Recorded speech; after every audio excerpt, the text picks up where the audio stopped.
വിദേശത്തേക്ക് ഹവാല മാർഗത്തിലൂടെ 85 ലക്ഷം രൂപ കടത്തിയെന്ന വിദേശ നാണ്യവിനിമയ ചട്ടലംഘന കേസിൽ കേന്ദ്ര അന്വേഷണ ഏജൻസികളുടെ നീക്കം അതിവേഗത്തിലായതോടെ നിയമ പോരാട്ടത്തിനൊരുങ്ങുകയാണ് മുൻ മുഖ്യമന്ത്രിയും ഇപ്പോഴത്തെ പ്രതിപക്ഷ നേതാവുമായ പിണറായി വിജയന്റെ കുടുംബവും അഭിഭാഷക സംഘവും. എൻഫോഴ്സ്മെന്റ് ഡയറക്ടറേറ്റ് ചോദ്യം ചെയ്യലിനായി വിളിപ്പിച്ചു വരുത്തുകയോ അറസ്റ്റിലേക്ക് കടക്കുകയോ ചെയ്താൽ അതിനെ പ്രതിരോധിക്കാൻ മുൻകൂർ ജാമ്യം തേടുന്നത് ഉൾപ്പെടെയുള്ള നിയമപരമായ വഴികളാണ് കുടുംബം ഇപ്പോൾ പരിശോധിക്കുന്നത്. അന്വേഷണ ഏജൻസികൾ അറസ്റ്റ് രേഖപ്പെടുത്തിയാൽ പോലും കോടതി വഴി ഉടൻ ജാമ്യം നേടാനാകുമെന്ന നിയമോപദേശത്തിന്റെ അടിസ്ഥാനത്തിലാണ് ഈ നീക്കങ്ങൾ പുരോഗമിക്കുന്നത്. വിദേശ നാണ്യ വിനിമയ ചട്ടത്തിലെ ഏറ്റവും കടുത്ത വകുപ്പുകളാണ് വീണ വിജയനെതിരെ ചുമത്താൻ ഇഡി ഒരുങ്ങുന്നത്. എന്നാൽ ഫെമ ലംഘനങ്ങൾ പ്രാഥമികമായി സാമ്പത്തിക ലംഘനങ്ങളുടെ പരിധിയിൽ വരുന്നതുകൊണ്ട് തന്നെ അറസ്റ്റ് ഭീഷണി പൂർണ്ണമായും ഒഴിവാക്കാൻ മുൻകൂർ ജാമ്യാപേക്ഷയുമായി വിചാരണ കോടതിയെയോ ഹൈക്കോടതിയെയോ സമീപിക്കാനാണ് ലീഗൽ ടീം പദ്ധതിയിടുന്നത്. എങ്കിലും ഏജൻസികൾ ഉന്നയിക്കുന്ന കുറ്റങ്ങളുടെ ഗൗരവവും തെളിവുകളും കണക്കിലെടുക്കുമ്പോൾ കോടതിയുടെ നിലപാട് ഈ കേസിൽ വളരെ നിർണായകമാകും.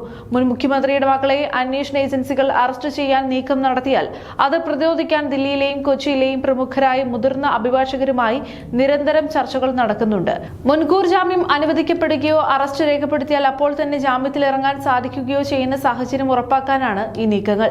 അതേസമയം മാസപ്പടി കേസിന്റെ അനുബന്ധമായി നടത്തുന്ന തിരച്ചിലുകളിലും റെയ്ഡുകളിലുമാണ് വിദേശ നാണ്യ വിനിമയ ചട്ടം ലംഘിച്ച് അഴിമതി പണം വിദേശത്തേക്ക് കടത്തിയതിന്റെ രേഖകൾ ഇഡിക്ക് ലഭിച്ചത്.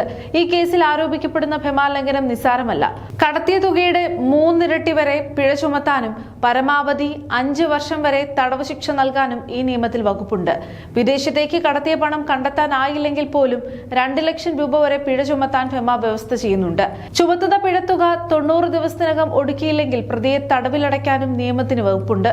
1 കോടി രൂപയ്ക്ക് മുകളിൽ വിദേശത്തേക്ക് കടത്തുകയോ വിദേശത്ത് സൂക്ഷിക്കുകയോ ചെയ്താൽ 5 വർഷം വരെ തടവ് ശിക്ഷ ലഭിക്കും എന്നതിനൊപ്പം കടത്തിയ തുകയ്ക്ക് തുല്യമായ മൂല്യമുള്ള സ്വത്തുക്കൾ കണ്ടുകെട്ടാനും ഇഡിക്ക് അധികാരമുണ്ട്.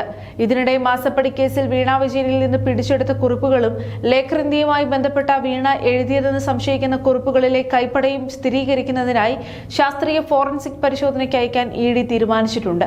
ഈ കുറിപ്പുകൾ കോടതിയിൽ ശക്തമായ തെളിവായി സ്ഥാപിക്കണമെങ്കിൽ കൈപ്പട വീണയുടേത് തന്നെയാണെന്ന് ഫോറൻസിക് പരിശോധനയിലൂടെ ഉറപ്പുവരുത്തേണ്ടതുണ്ട്.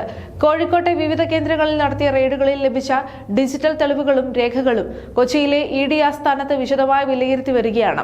സംശയാസ്പദമായ സാമ്പത്തിക ഇടപാടുകളുമായി ബന്ധപ്പെട്ട് പ്രമുഖ ബാങ്കുകളിൽ നിന്ന് കൂടുതൽ അക്കൗണ്ട് വിവരങ്ങളും ഏജൻസി ശേഖരിച്ചിട്ടുണ്ട്.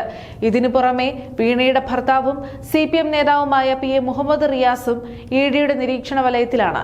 സാമ്പത്തിക ഇടപാടുകളിലെ പങ്കിനെക്കുറിച്ച് വ്യക്തത വരുത്തുന്നതിനായി റിയാസിന്റെ മൊഴി രേഖപ്പെടുത്തുന്നത് സംബന്ധിച്ച് ഇഡി ലീഗൽ സെല്ലിൽ നിന്ന് നിയമോപദേശം തേടിയിട്ടുമുണ്ട്. ഫെമ കേസിലെ കുറ്റപത്രം സമർപ്പിക്കുന്നതിന് മുന്നോടിയായി വീണ വിജയന് ഉടൻ തന്നെ ചോദ്യം ചെയ്യലിന് ഹാജരാകാൻ സമൻസ് അയക്കും.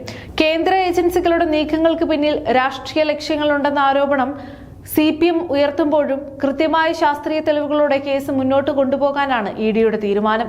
വരും ദിവസങ്ങളിൽ സമർപ്പിക്കപ്പെടുന്ന ജാമ്യാപേക്ഷകളുടെ വിധിയും ഇഡിയുടെ അടുത്ത നീക്കങ്ങളും കേരള രാഷ്ട്രീയത്തിൽ വലിയ കൊടുങ്കാറ്റ് സൃഷ്ടിക്കുമെന്ന കാര്യത്തിൽ സംശയമില്ല.